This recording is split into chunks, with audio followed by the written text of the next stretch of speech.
Halo dan selamat bergabung kembali teman-teman netizen atau warganet yang saya hormati semuanya. Di konten kedua hari ini saya ingin membahas tentang hasil drawing atau undian untuk fase grup Piala Asia yang akan diselenggarakan di Qatar tahun depan pada bulan Januari.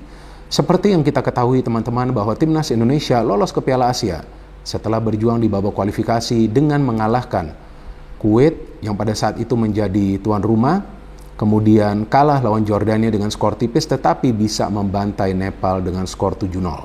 Artinya sekarang ketika timnas Indonesia sudah berhasil lolos ke Piala Asia setelah cukup lama absen, tentu ada motivasi dan juga ambisi dari para pemain untuk mempersembahkan yang terbaik bagi timnas Indonesia. Apalagi di ajang kali ini kita dilatih oleh pelatih kelas dunia Shin Tae-yong. Tapi seperti yang juga sama-sama kita pahami bahwa di Piala Asia ini, timnas Indonesia akan berhadapan dengan tim-tim yang jauh lebih kuat. Artinya tidak akan mudah bagi timnas Indonesia untuk lolos dari fase grup. Tapi seperti yang selalu saya katakan, bahwa sesuatu yang sulit bukan berarti mustahil. Artinya, walaupun sulit, Indonesia tetap punya peluang untuk lolos dari fase grup. Dan yang menarik bagi saya teman-teman, dari hasil undian ini, Indonesia berada di grup D bersama timnas Vietnam, Jepang, dan juga Irak. Sekilas kalau kita melihat grup D ini, memang tampaknya Indonesia akan sulit untuk lolos dari grup ini. Memang targetnya adalah untuk lolos dari fase grup, tapi kan bebannya gak seberapa berat. Gak seberapa berat ketika bermain di Piala AFF sebetulnya. Jadi seharusnya para pemain bermain lepas di ajang kali ini, tentu bermain serius, tapi jangan sampai terbebani. Karena jika para pemain bisa bermain tenang, maka saya yakin timnas Indonesia itu bisa lolos dari fase grup. Karena untuk lolos dari fase grup, ya Indonesia sebetulnya kalau gak menjadi juara grup atau juga runner up masih bisa lolos. Asalkan mereka merupakan salah satu dari 4 tim yang merupakan tim peringkat ketiga terbaik. Nah artinya di fase grup ini Indonesia jangan sampai mengalami kekalahan lebih dari 1 kali. Kalau bisa menang 1 kali dan juga mendapatkan hasil imbang 1 kali agar punya peluang untuk lolos sebagai salah satu tim ke babak per-8 final.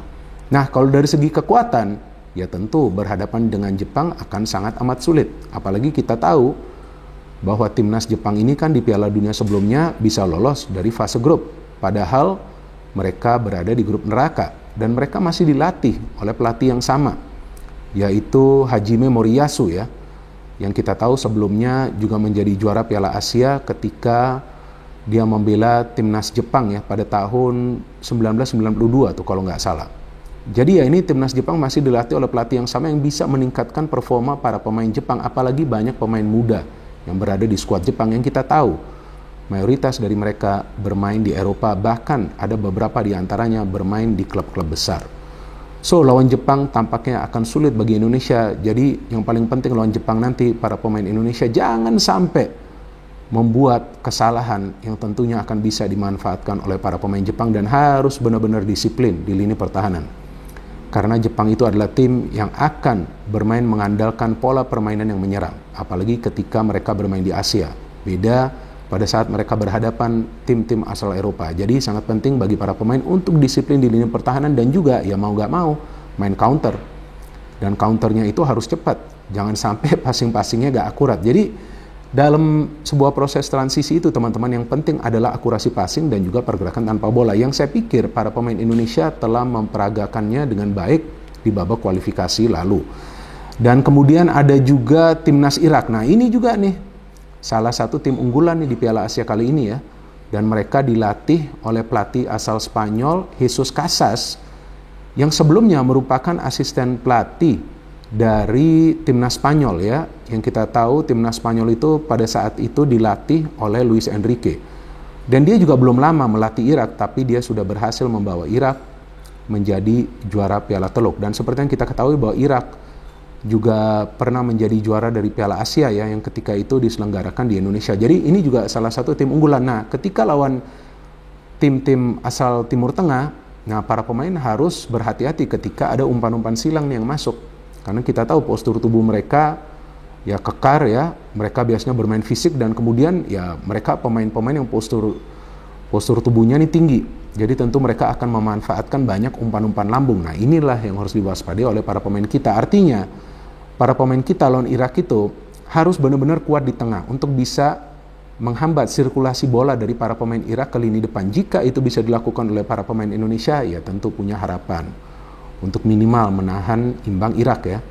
Dan lawan ketiga nantinya adalah timnas Vietnam yang kita tahu adalah rival kita di kawasan Asia Tenggara, dan sulit sekali sekarang bagi timnas Indonesia untuk mengalahkan timnas Vietnam. Tapi menurut saya bagusnya ini adalah momen bagi Shin Tae-yong untuk bisa membawa timnas Indonesia mengalahkan Vietnam kali ini. Dan memang Vietnam sekarang sudah tidak lagi dilatih oleh Park Hang-seo, tapi kali ini mereka dilatih oleh Philippe Troussier yang merupakan pelatih yang sangat berpengalaman, pelatih senior ini, yang sebelumnya pernah membawa timnas Jepang menjadi juara Piala Asia pada tahun 2000 kalau nggak salah. Jadi ini jika ada pelatih asal Eropa biasanya ya walaupun bermain pressing tapi akan lebih banyak mengandalkan ball possession. Nah jika para pemain Vietnam mulai mengandalkan ball possession, nah para pemain Indonesia yang penting ya harus bisa disiplin nih mengawal kedua sektor flank, karena biasanya Vietnam ini kan menyerang dari kedua sektor sayap ya. Jadi dua fullback kita nih harus benar-benar disiplin, jangan sampai out of position ya. Kalau feeling saya lawan Vietnam kita punya peluang untuk meraih kemenangan, kenapa enggak? Bermainnya di venue netral dan seperti yang saya katakan tadi, jangan sampai para pemain terbebani seperti bermain di Piala AFF. Kalau di Piala AFF kan wah targetnya selalu juara, dan tampak tuh para pemain sepertinya mentalnya ya agak kuat lah ya, apalagi ketika sudah masuk ke final. Padahal jika para pemain Indonesia itu bermain lepas ya bukan tidak mungkin sudah bisa menjadi juara dari Piala AFF. Jadi di turnamen Piala Asia kali ini para pemain Indonesia jangan sampai terbebani secara psikologis, tenang aja, bermain lepas dan coba untuk menikmati jalannya pertandingan, karena itu yang biasa dilakukan oleh para pemain dari tim-tim unggulan. Mereka bermain tenang, mereka coba untuk menikmati jalannya pertandingan. Tentu mereka juga punya target, apakah itu target juara atau lolos dari fase grup, tapi mereka tuh bisa bermain tenang di atas lapangan, jadi ya nggak gampang panikan.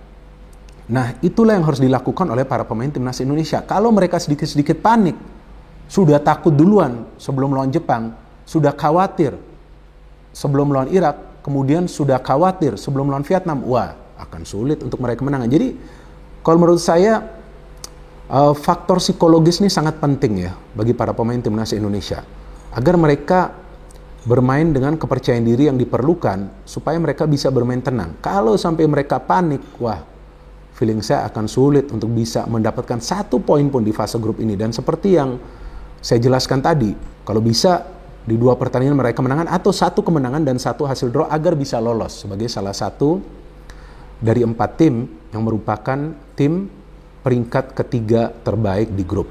Jadi kita tunggu saja teman-teman nanti perjuangan dari para pemain timnas Indonesia, dan feeling saya tentu sebelum Piala Asia ini akan ada persiapan yang matang.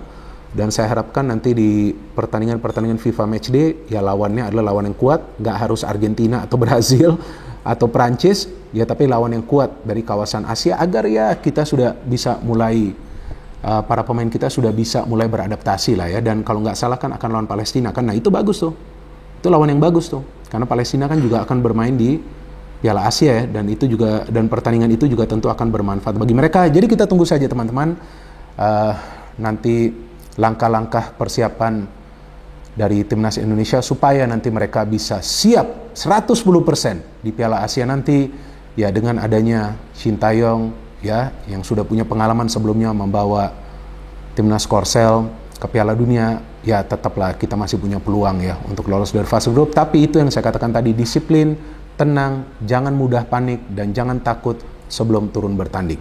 No hate, no politics, only football. Salam sepak bola.